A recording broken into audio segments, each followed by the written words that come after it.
Hello and welcome back to Shakesyear. We are working on the two noble kinsmen, and today we get to hear from the second queen. So we had three queens come and interrupt the wedding of Theseus and Hippolyta, and these three queens literally came in before the wedding part could be done.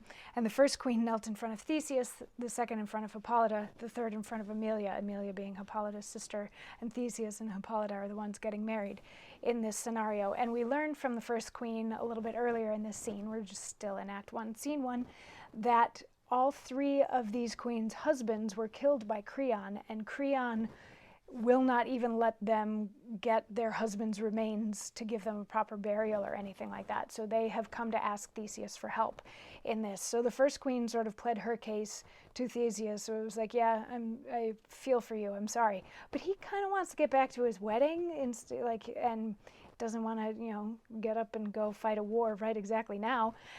So the second queen, kneeling in front of Hippolyta, says, "Honored Hippolyta, most dreaded Amazonian, that hath slain the scythe-tusked boar, that with thy arm as strong as it is white, was near to make the male to thy sex captive. But that this, thy lord, born to uphold creation, in that honor nature first styled it in, shrunk thee into the bound, thou wast o'erflowing, at once subduing thy force and thy affection.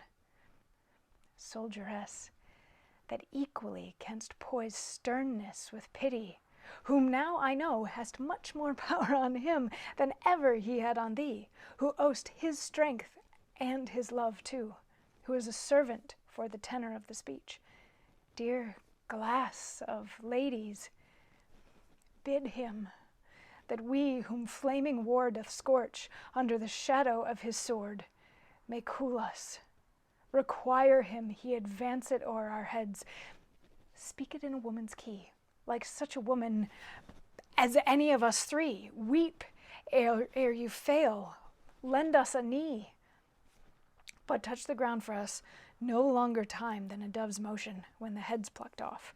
Tell him if he in the blood-seized field lay swollen, showing the sun his teeth, grinning at the moon, what you would do."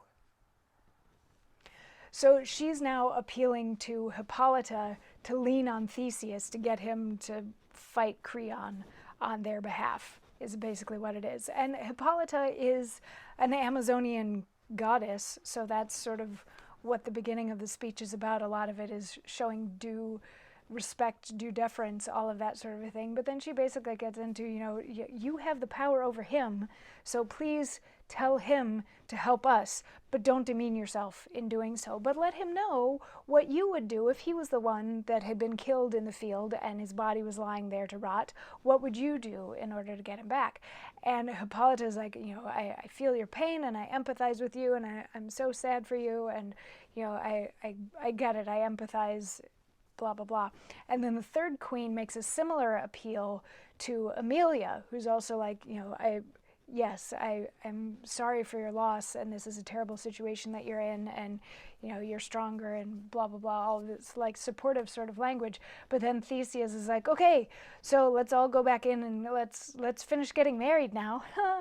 And the first queen has a little bit more to say. She's not quite done begging yet, so we will hear more of that in tomorrow's monologue. I'll see you then for that. Mwah.